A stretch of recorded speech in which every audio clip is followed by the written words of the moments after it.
이사야 40장 1절 이하의 말씀에 보니까 하나님이 말씀하시기를 너희는 위로하라, 내 백성을 위로하라, 이렇게 말씀하셨습니다.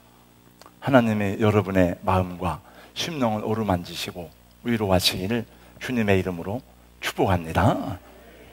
우리는 하나님께 나와서 예배 드릴 때마다 예물을 드립니다. 감사 예물, 감사 헌금을 매 주일마다 제목을 담아서 드리는 성도님들이 있습니다. 어느 성도님은 매월 첫 번째 주일에 감사 예물을 드리는 분들이 있습니다. 어느 분은 절기 때만 감사 예물을 드리는 분도 있고, 모양은 다르지만 다 감사함으로 예물을 드립니다. 여러분, 10의 1조는 예물이 아닙니다. 그건 마땅히 드려야 될 것을 하나님께 드리는 것입니다. 많이 드려도 자랑할 것이 없고, 적게 드린다고 부끄러울 것이 하나도 없습니다.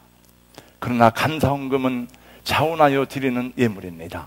구약시대에도 제사를 드리는데 5대 제사 가운데 속죄의 제사가 있습니다. 속건내 제사가 있습니다. 번제가 있습니다. 그러나 화목제물은 자원하여 드리는 감사의 제사입니다. 저는 감사헌금을 얘기하려고 하는 것이 아닙니다. 감사절 아침에 여러분에게 말씀드리려고 하는 것은 우리가 드리는 헌금만 예물이 아니고 우리가 드리는 찬양, 노래도 하나님께서 기쁘게 받으시는 예물이 되는 것을 성경에 많이 말씀하고 있습니다. 찬송을 하나님께 드리는 예물이라고 생각할 때 우리는 찬양에 대해서 더더욱 진지하고 겸손하게 기쁨으로 힘을 다하여 드리지 않을 수가 없을 것입니다. 이 찬양의 예물이야말로 가난한 자도 드릴 수 있고, 병든 사람도 드릴 수 있고, 궁핍한 자도 드릴 수 있는 최선의 예물입니다. 시인은 노래하기를 시편 69편 29절 이하에 이렇게 노래합니다. 오직 나는 가난하고 슬프오니 하나님이여 주의 구원으로 나를 높이소서. 내가 노래로 하나님의 이름을 찬송하며 감사함으로 하나님을 위대하시다 하리니 이것이 속옷 뿔과 굽이 있는 황소를 드림보다 여호와를 더욱 기쁘시게 함이 될 것이라. 하나님을 기쁘시게 하고 하나님을 영화롭게 하는 것은 내가 가난하거나 부하고는 아무 상관이 없다는 것입니다. 내가 건강하거나 병들고 하는 것은 아무 상관이 없는 것입니다. 여러분, 하나님께서 가난한 자를 멸시하신 적이 있습니까? 예수님께서 낮은 자, 천한 사람을 멸시하신 적이 있습니까? 하나님이 베푸시는 은혜와 구원의 역사에는 사람을 차별하신 적이 한 번도 없습니다. 계속해서 시인은 노래합니다. 여호와는 궁핍한 자의 소리를 들으시며 자기로 말미암아 갇힌 자를 멸시하지 아니하시나니 천지가 그를 찬송할 것이요 바다와 그 중에 모든 생물도 그리할지로다. 우리가 다 원래 가난하고 병들고 슬프고 연약한 사람들이잖아요. 하나님의 구원하신 하나님의 사랑에 대해서 이 가난하고 병들고 슬프고 외로운 나를 구원하신 그 하나님의 그 은혜에 대해서 어떻게 응답해야 되는가? 그 첫 번째가 찬양입니다. 하나님을 향한 노래, 찬송입니다. 찬송가에 보니까 이런 노래 가사가 있더라고요. 주 예수 이렇게 사랑하니 우리는 어떻게 보답할까? 구주의 영광을 바라보며 예수의 사랑을 찬양하리. 주님이 나 같은 것을 이렇게 구원하셨는데, 우상 숭배하는 이 귀신 덤비는 가정에서 나를 구원해서 하나님의 자녀 삼아 주셨는데 어떻게 보답해야 될까? 구주의 영광을 바라보며 예수의 사랑을 찬양하리. 찬양할 것밖에 없다는 거예요. 우리 마음이 많이 힘들고 피곤한 중에 감사절을 보내고 있습니다. 도시를 떠나서 시골길을 가다 보면 벌써 추수가 다 끝나고 겨울을 준비하는데 추수감사주의를 지내는 것이 시기에 좀 맞지 않는 것 같아 여러 가지로 고민이 되기도 합니다. 그 어떤 교회는 추석쯤에 추수감사절을 지키는 교회도 있더라고요. 우리가 그렇게 마음 편안하게 가을을 느끼며 옥새 바닷속을 산책할 여유도 없었고, 또 가을이 되면 요전도의 성도들끼리 서로 제달거리며 산에 놀라도 가고 하는데, 그런 교제를 느껴볼 사이도 없이 겨울차비를 하게 되었습니다. 도시에서 살아가는 분주함 때문에 그렇기도 하지만은, 금년에는 무엇보다도 코로나19로 사람 사이에 거리두기를 하다가 보니까 모든 삶이 억눌림을 당하고 여러 가지 제약을 받고 있습니다. 제가 사는 아파트를 봐도 휴일에 되어도 자동차들이 다 그냥 주차가 되어 있어요. 그래서 제가 이렇게 그냥 혼자 중얼거렸습니다. 아니, 이 동네 사는 사람들은 이 가을에 놀러 가지도 않나? 안 놀러 가는 것 같아요. 다 집안에만 있지. 그러다 보니 요즘 사람들의 얼굴을 볼 때에도 환한 얼굴, 행복한 얼굴을 만나기가 여간 어려운 것이 아닙니다. 표정 없는 얼굴, 찌푸린 얼굴, 힘든 표정을 짓고 있는 사람들을 볼 때 우리들 마음도 어두워지게 됩니다. 거기다가 마스크를 쓰고 있으니까 그 사람의 표정을 짐작하기가 어렵고, 이 사람이 우는지 웃는지 알 수가 없습니다. 그래도 우리가 찬양하며 감사를 잊지 말아야 하는 이유는 그것이 하나님의 명령이기 때문입니다. 저는 요즘에 수요 예배 시간에 시편을 강의하고 있습니다만, 여러분, 시편에 가장 많이 나오는 단어가 할렐루야입니다. 여러분, 요한계시록에 보니까 천국에서 가장 많이 하는 단어가 아멘, 할렐루야, 감사, 찬양이에요. 4가지입니다. 할렐루야는 무슨 뜻이죠? 할렐루야는 하나님을 찬양하라. 종종 이 단어가 남용되어서 우리 마음에 불편하기는 하지만은 성도들의 인사말로 이처럼 좋은 말은 없습니다. 할렐루야, 성도님 안녕하세요. 할렐루야, 하나님을 찬양합시다. 할렐루야, 우리 주님을 노래합시다. 이 단어는 언제나 명령형으로 표현됩니다. 하나님을 찬양하는 것은 믿는 이들의 마땅한 의무라는 것입니다. 왜냐하면 하나님의 명령이기 때문에.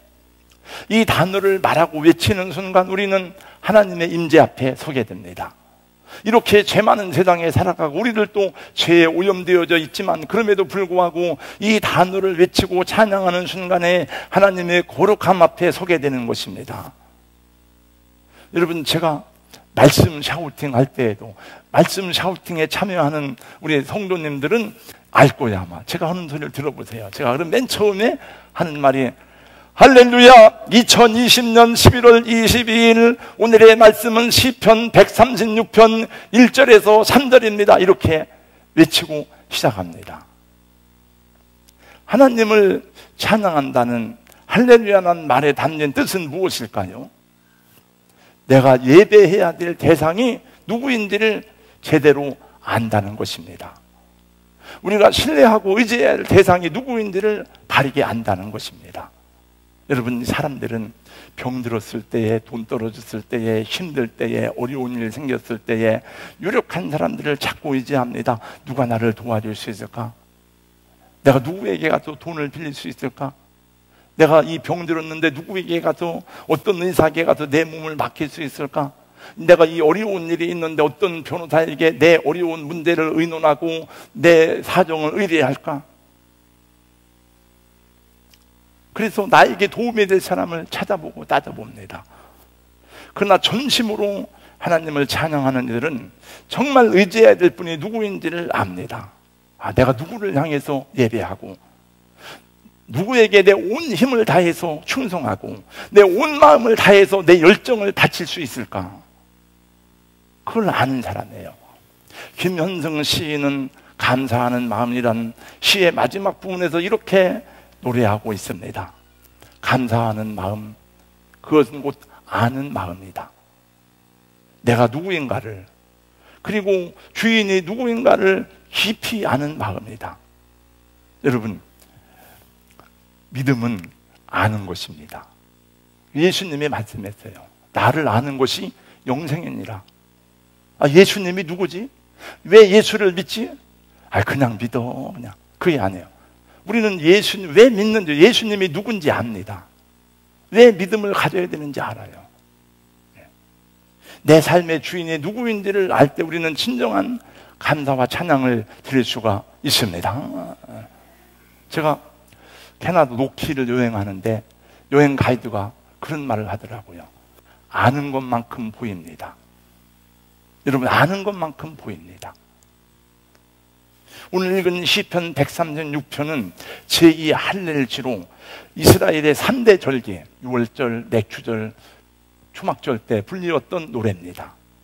근데 여기 똑같은 내용이 26절까지 반복되는데 두 가지입니다. 첫 번째, 감사하라. 두 번째가 누구에게 감사하느냐? 첫 번째, 여호와께 감사하라. 두 번째 똑같이 반복되는 내용이 뭔고 하면은 그 인자하심이 영원함이로다. 26번 반복돼 나옵니다. 이는 선창자가 두 장단 길이의 앞소리를 내면 휘종들이 뒷소리를 받쳐주는 전형적인 선창, 후창의 역할을 취하고 있어요. 그 음률은 저는 몰라요. 그 음이 있습니다. 옛날 우리나라에 강강수월래, 쾌진난 칭칭나네, 뭐 그런 것 같아요. 달이 뜬다, 달이 또 강강수월래, 보름달이 뜨는구나, 강강수월래. 그 앞에서 이제 선창자가 부르면 뒤 사람들이 모여서 이제 강강수월래, 쾌지나 칭칭나네, 뭐 그러잖아요. 그러니까 이 소리를 같이 합하여 부르는 거예요. 선창자가 모든 신들 가운데 가장 크신 하나님께 감사하라. 그러면 회중들이 그 인자하심이 영원함이로다 화답하는 것입니다. 이 노래를 반복하는 동안에 사람들은 일상의 속박에서 풀려나서 하나님의 음성을 깊이 새기게 되고 한때 부르는 노래를 통해서 하나님의 은혜를 경험하는 것입니다. 그래서 공동체 예배가 중요한 거예요. 그래서 그 순간에는 우리의 생각과 마음을 오직 하나님께 몰입하고 하나님의 마음에 향하는 거죠. 여러분, 혹시 마따냐라는 사람을 기억하십니까? 하나님의 선물이라는 이름을 뜻하는 이 마따냐는 느헤미야 11장 17절 말씀에 보니까 감사와 찬송을 인도하는 지혜자다 이렇게 나와요. 그러니까 예배 중에 감사의 말을 인도하는 사람이 있다는 거예요. 예배 중에 찬송을 인도하는 지혜자가 있다는 거예요. 그 사람 중에 한 사람이 마따냐입니다. 회중들이 기도하고 찬송할 때 감사의 말씀을 인도하는 사람이라는 거죠. 우리가 이 땅에 살아가면서 피곤하고 지치고 근심 걱정에 빠지기 쉬운 이 인생을 살아가면서 때로는 불평하고 때로는 원망하고 때로는 분노하는데 하나님의 전에서 예배를 드리는 동안에는 감사를 이끄는 이들의 고백을 통해서 찬양을 인도하는 이들의 찬양을 통해서 하나님의 섭리에 대해서 눈을 뜨고 하나님의 구원에 대해서 감사함으로 이 심령의 상처가 회복되고 하나님의 임재를 경험할 때에 은혜가 임하는. 그래서 여러분, 예배 중에는 하나님의 임재를 경험하는 은혜가 있기를 사모하고 준비된 예배를 드리고 기도해야 되는 줄로 믿습니다. 저는 우리 새벽에 나오는 권사님, 장로님들에게는 꼭 얘기 부탁합니다. 주일날 새벽에는 여러분 다른 거 기도하지 말고 오늘 우리 예배 가운데 하나님의 임재와 우리 어린아이들이 예배 드릴 때, 유치부가 예배 드릴 때, 학생들을 예배 드릴 때에 하나님의 임재를 경험할 수 있도록 도와주세요. 어떤 목사님은 토요일 날이면 그 강단 의자를 붙잡고 기도한답니다. 하나님, 이 자리에 앉는 분이 성령의 임재와 하나님의 역사를 경험하도록 도와주세요. 막 이렇게 해서 그 예배를 통해서 하나님의 임재를 경험해야 돼요. 그래서 예배가 중요한 것입니다. 여러분, 이 세상을 살아가는 동안에 우리의 행동을 지배하는 원리가 무엇입니까? 여러분의 행동을 지배하는 원리는 여러분의 생각, 가치관, 철학이라고 합니다. 그러므로 그 사람이 어떤 생각을 하느냐에 따라서 그 사람의 일생이 결정된다고 해도 틀린 말이 아닙니다. 하루에 일반적으로 사람들이 몇 가지 생각을 하는지 아십니까? 우리의 머릿속에는 보통 하루에 1만 가지 이상의 생각이 다 지나간다고 합니다. 지금 예배 중에도 끊임없이 여러분들은 생각하고 있습니다. 그러나 좋은 생각보다는 근심, 두려움, 걱정, 불안들이 우리 생각을 더 많이 지배한다고 합니다. 나에게 불친절하게 대한 사람에 대해서, 내 자존심을 상처낸 사람들에 대해서, 내 마음을 불쾌하게 한 그 말과 그 사람으로 인한 생각의 지배를 훨씬 더 많이 받는다는 것입니다. 그래서 우리의 소중한 정신과 영혼이 오염될 뿐만 아니라 실제적이지 않고 미래지향적이지 않은 일에 우리의 중요한 에너지를 낭비한다는 것입니다. 그 영적 싸움에서 자꾸 지는 거예요. 제가 최근에 읽은 존 플라빌이 쓴 내 마음 다스리기라는 책에서 나온 내용입니다.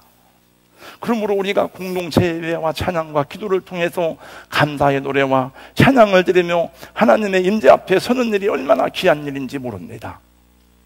그것이 우리 영혼이 잘 되는 길이고 우리 하나님 앞에 범사의 복을 받는 길이고 영적 싸움에서 승리하는 길이라고 플라벨은 말합니다.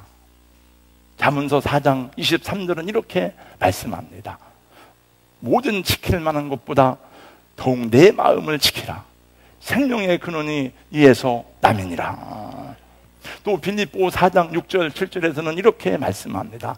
아무것도 염려하지 말고 오직 모든 일에 기도와 간구로 너희 구할 것을 감사함으로 하나님께 하리라. 그리하면 모든 지각에 뛰어난 하나님의 평강이 그리도 예수 안에서 너희 마음과 생각을 지켜주실 것이다. 하나님이 우리 마음과 생각을 지켜주신다는 거예요.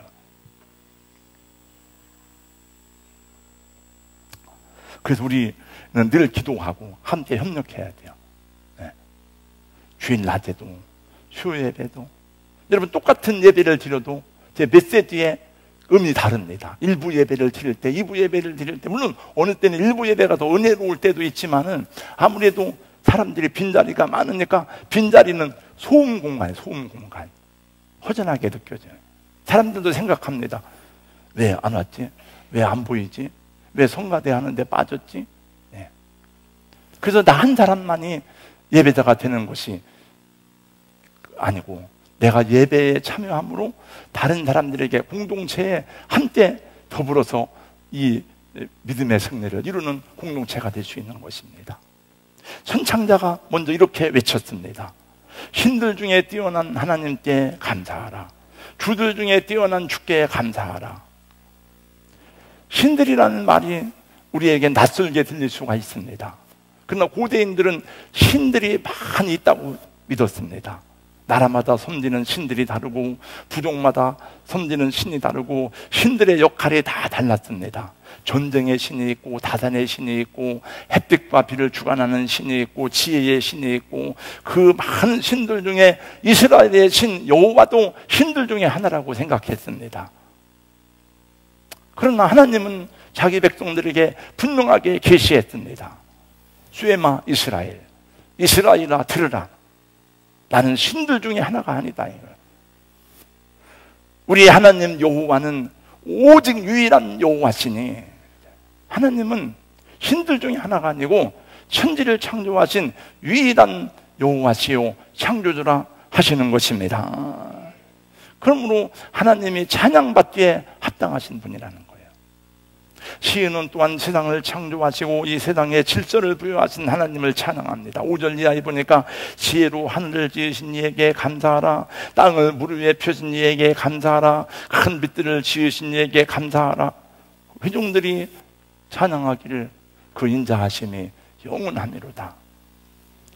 여러분, 이 하늘이 이불처럼 덮고 있어요. 지금 이게 다 뚫는 게 아니야. 하늘이 여러분 다 이게 햇빛을 다 차단하고 있고 우리를 이불처럼 감싸고 있습니다. 지금 이 하늘이 없으면 우리는 존재할 수가 없어요. 온갖 생물들이 깃들어 사는 물과 땅도 온 세상을 환히 비추는 해와 달과 별들도 우연히 있는 것이 아니라는 것입니다. 하나님이 거기에 있도록 명령하셨고 하나님이 명령하셨기에 정확하게 우주를 운행하는 것입니다. 우리가 태어난 것도 우리의 선택이 아닙니다. 하나님의 뜻이고 하나님의 부르심이 있었다는 것입니다. 우리 인생이 소중하고 가치가 있는 것은 그 하나님의 택하심과 부르심이 있었기 때문이라는 것입니다. 우리가 우리에게 다가오는 죽음조차도 우리를 보내신 하나님께로 돌아가는 길임을 주님이 말씀하셨기 때문에 우리는 죽음이 하나도 두렵지 않습니다. 하나님이 찬양받기에 합당하신 중요한 주제와 이유는 두 가지입니다. 가장 중요한. 첫째, 하나님이 창조자이기 때문이에요. 두 번째, 우리를 구원하셨기 때문입니다. 그 창조와 구원이에요. 물론 그 위에 더 다른 수식어를 덧붙일 수 있지만은 가장 기본적인 것이 하나님이 찬양받기에 합당하신 이유는 그분이 창조하시고 우리를 구원하셨기 때문입니다. 또 시인은 오늘 이 말씀을 다 해석할 수 없지만은 시인은 인간의 역사에 개입하시는 하나님의 섭리에 대해서 찬양합니다. 10절 이하의 말씀을 보세요. 애굽의 장자를 치신 이에게 감사하라. 이스라엘을 그들 중에 인도하여 내신 이에게 감사하라. 우리는 하나님이 역사의 주관자이심을 믿습니다. 이것이 오늘날 불의하고 모순되어 보이는 세상 속에 살면서도 감사의 노래를 부를 수 있는 이유가 되는 것입니다. 현실의 상황이 사무치도록 힘들고 고통스러운 이스라엘 백성들은 하나님이 우리를 버렸다고 원망하고 외쳤습니다. 하나님이 말씀하십니다. 여인이 어찌 그 젖 먹는 자식을 잊겠으며 자기 태에서 난 아들을 긍휼히 여기지 않겠느냐. 그들은 혹시 잊을지라도 나는 너희를 잊지 않았다. 주님은 당신의 백성들을 향해서 내가 내 이름을 내 손바닥에 새겼다고 분명히 말씀하셨습니다. 하나님은 낙심한 이들 속에 위로와 용기와 소망을 불어 넣어주시기를 원하십니다. 여러분, 이 먹구름 가운데 태양이 보이지 않지만 그렇다고 태양이 없는 곳이 아니죠. 저 먹장구름 너머에 태양은 여전히 빛을 발하고 있습니다. 그러므로 비록 암담하고 절망스러운 일이 많은 세상에 살지라도 하나님의 사람들은 다시 일어나서 말씀을 붙잡고 믿음의 경주를 계속할 때 우리는 하나님의 역사를 경험하게 되고 그것을 공동체 예배를 통해서 하나님의 말씀을 통해서 우리가 경험하게 될 때에 우리는 넘어졌던 자리에서 다시 일어나 앞을 향해 전진할 때 주님이 힘주시고 도와주실 줄로 믿습니다. 그래서 믿음의 사람들은 넘어져도 또 일어나는 거예요. 저는 가나안 농문학교를 세운 김용기 장로님이 운영하던 가나안 농문학교에서 일주일 동안 훈련을 받은 적이 있습니다. 우리 젊은 청년들은 잘 모르겠지만 김용기 장로님은 유명한 한국의 계몽운동을 했던 분입니다. 누군가가 물었습니다. 장로님에게, 장로님 행복하십니까? 눈두렁을 물끄러미 바라보고 있던 장로님이 문득 대답했습니다. 아니요, 감사합니다. 사람이 사는 집에는 불이 켜지기 마련입니다. 생명이 있는 얼굴에는 빛이 나게 마련입니다. 우리의 마음과 전심을 다해 찬양할 때 우리의 얼굴은 하늘의 광채로 빛나게 됩니다. 우리를 둘러싸고 있는 어두움들은 사라지고 치유하시고 회복시키는 하나님의 손길을 경험하게 하실 줄로 믿습니다. 지난 11월 달 아마 어제 끝났을 것입니다. 우리 교회에서 하는 많은 교회들이 참여하는 다니엘 기도회, 저도 다 들어보진 못했지만 지난 11월 16일 월요일 날 저녁에 박위 청년이 나와서 간증하는 것을 들었습니다. 그 어머니가 아들을 위해서 기도하는데 하루에 5시간, 6시간을 기도하는데 사람에게 그렇게 눈물이 많은 줄 몰랐답니다. 아들이 쓰러져서 반신불수가 되었으니까, 그 건강하던 아들이 만약에 그 어머니의 눈물을 담을 수 있었다면 항아리로 가득 채웠을 거라요. 울고. 왜냐하면 그 아들이 모태신앙이었는데 잘 나가고 맨날 술 먹고 다니다가 건물에서 떨어져가지고 머리 척추가 나서 11시간 동안 의식을 잃고 죽은 자처럼 되어가지고 그 아버지가 막 바닥을 겨다니면서 막 그냥 울었다고 그래요.